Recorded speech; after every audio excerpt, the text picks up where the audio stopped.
নিজামউদ্দিন আউলিয়া রাহমাতুল্লাহি আলাইহি অসুস্থ হয়ে গেলেন।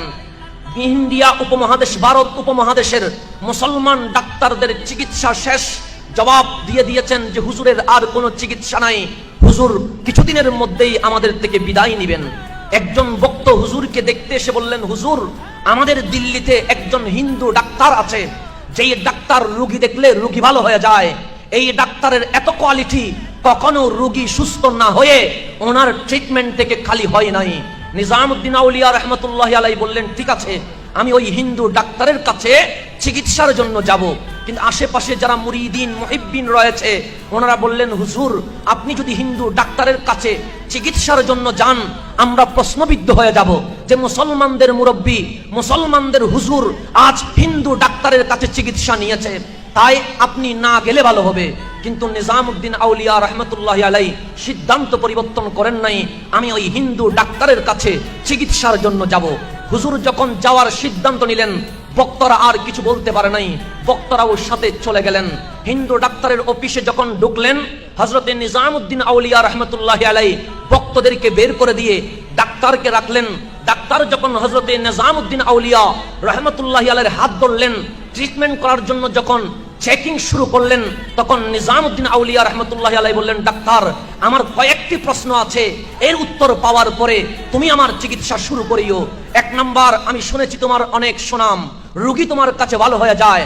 ডাক্তার তোমার এমন কি মেডিসিন আছে যেটার কারণে রোগী ভালো হয়ে যায়? ডাক্তার বললেন, হুজুর আমার স্পেশাল কোনো মেডিসিন নাই, সকল ডাক্তার যেই বই পড়ে ডাক্তারি করে আমিও সেই বই পড়ে ডাক্তারি করি, তবে আমার একটা স্পেশাল কোয়ালিটি আছে, সেটি হচ্ছে আমার মন যদি হ্যাঁ বলে আমি না করি, আমার মন যদি বলে না আমি সেটা হ্যাঁ করি, মনের বিপরীত কাজ করি, ওই পাওয়ার রোগীকে ভালো করে দেয়। হযরতে নিজামউদ্দিন আউলিয়া রাহমাতুল্লাহি আলাইহি বললেন, ডাক্তার তোমার মনের সাথে বুকে হাত লাগিয়ে একবার দেখি বলো আল্লাহ এক, এই কথা কি তোমার মন সাক্ষী দেয়? যদি আমি বলি লা ইলাহা ইল্লাল্লাহু মুহাম্মাদুর রাসূলুল্লাহ সাল্লাল্লাহু আলাইহি ওয়াসাল্লাম কালিমা পড়ো, তোমার মন কি বলে? যে হুজুর আমার মন না বলছে। যে ডাক্তার তুমি না বলছো, মন যদি না বলে হ্যাঁ করো, হ্যাঁ বললে না করো, মন যখন না বলছে আমার মুখে মুখে কালিমা পড়ে দাও। এই মনকে চেঞ্জ করে ইসলামের দাওয়াত যখন দিয়ে দিয়েছেন, ভক্তদেরকে ডাক দিয়ে বললেন, আমি নিজামউদ্দিন আউলিয়া ডাক্তারের কাছে চিকিৎসা করতে আসি নাই, আজ ডাক্তারের চিকিৎসা করার জন্য আমি এসেছি। এই সুফিবাদ, তরিকত, তাসাউফ এইভাবে মানুষের মনকে বিজয় করে ইসলামের দাওয়াত দিয়েছেন, কাউকে অ্যাটাক করে নয়। সেই জন্য মিশরের বিখ্যাত ইমাম, তাসাউফের ইমাম যাকে বলা হয় ইমাম শাআরবি রাহিমাহুল্লাহ, উনি একটা রাস্তা দিয়ে যাচ্ছেন, দুই পাশে সিনেমা, একজন মুসলিম নামদারি টেররিস্ট জঙ্গি এসে ইমাম শাআরবিকে বলছেন, হুজুর আমার যদি বোমা থাকতো, ক্ষমতা থাকতো, আমি বোমা মেরে সিনেমা হল উড়িয়ে দিতাম।